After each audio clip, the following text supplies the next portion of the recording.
Hey everybody, what's going on? My name is Wouldn and welcome to Your Monday Cure, a video series in which for a few minutes a day I take your mind off of Monday and focus it on something else. Today I got 5 awesome stories for you guys that I have selected personally, and there will be links in the description if you guys want to check the stories for yourself, but let's go ahead and get started. For our first story, we go back to the 1930s to a beautiful actress named Alice Brady. In 1936, Alice was nominated for the Academy Award for Best Supporting Actress, but she didn't win. A year later, in 1937, she was once more nominated for the Academy Award for Supporting Actress, and this time she won. Alice, however, was absent from the Academy Award presentation dinner, so as is customary, a person went on stage and accepted the award on her behalf.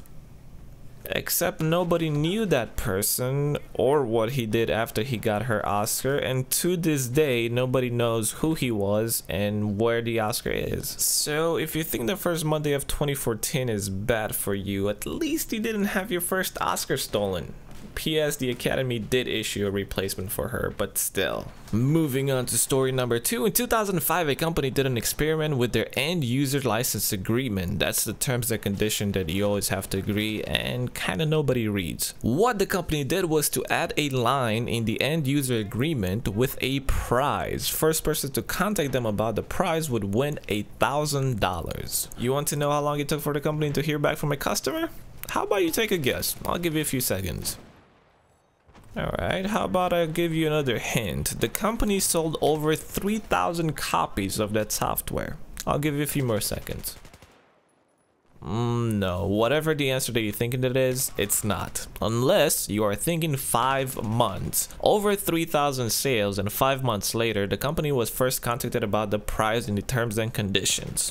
I bet some of you guys are gonna start Control F and look for clues for prizes now, aren't you? Story number 3. This is a twisted one, so ahead of time, please do not try this at home or anything like it. But this is the story of George. George was a depressed guy with OCD, obsessive compulsive disorder. Because of his OCD, he was washing his hands hundreds of times a day and took frequent showers. His behavior made him drop out of school and quit his job. He was very depressed and told his mom that he would rather die. His mom, side note, horrible mother, told him to go kill himself. So George went into the basement, stuck a .22 caliber rifle in his mouth and pulled the trigger. The bullet hit him in the brain, but he didn't die. Apparently, the bullet hit the front lobe of his brain and it destroyed the part of his brain that was causing his OCD without any other brain damage. When he was released from the hospital, doctors noted that he had hardly any compulsions left. 5 years later, George is a straight A college student and has a job. Story number 4.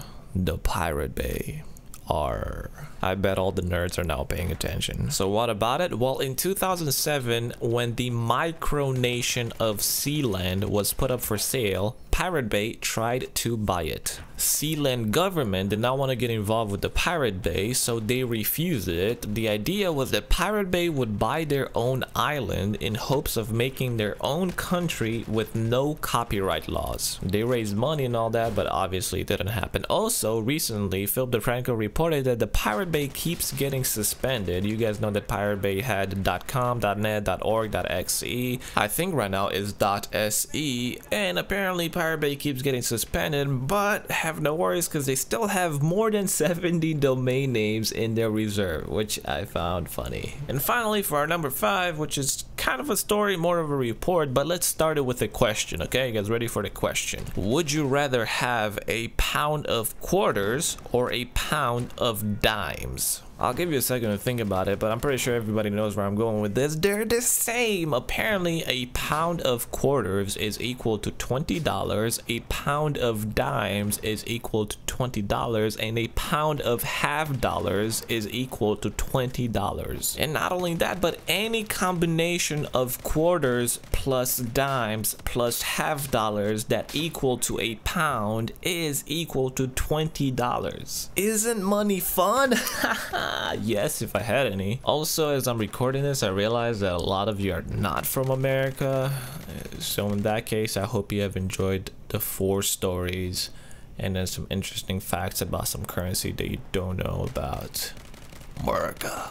Anyway, I hope you guys have enjoyed this video. As always, feedback is welcome. This is a new series, so if you guys can leave a like and a comment, it helps the video, it helps the channel, it helps my self-esteem tremendously. If you guys want to see some more Your Monday Cure videos, you can check them out. On the left there is 15 facts about tigers that are absolutely awesome, and on the right there's facts about Monday that started this whole series. But I'll see you guys later. Bye bye. If you look a tiger in the eye, he is less likely to kill you. Tigers prefer hunting by ambush, so by looking a tiger in his eyes, you are showing him that you know he is there. So now he lost the element of surprise and will most likely go find something else to feast on. Because of this, men in India often wear masks on the back of their head with a second face. Tigers are completely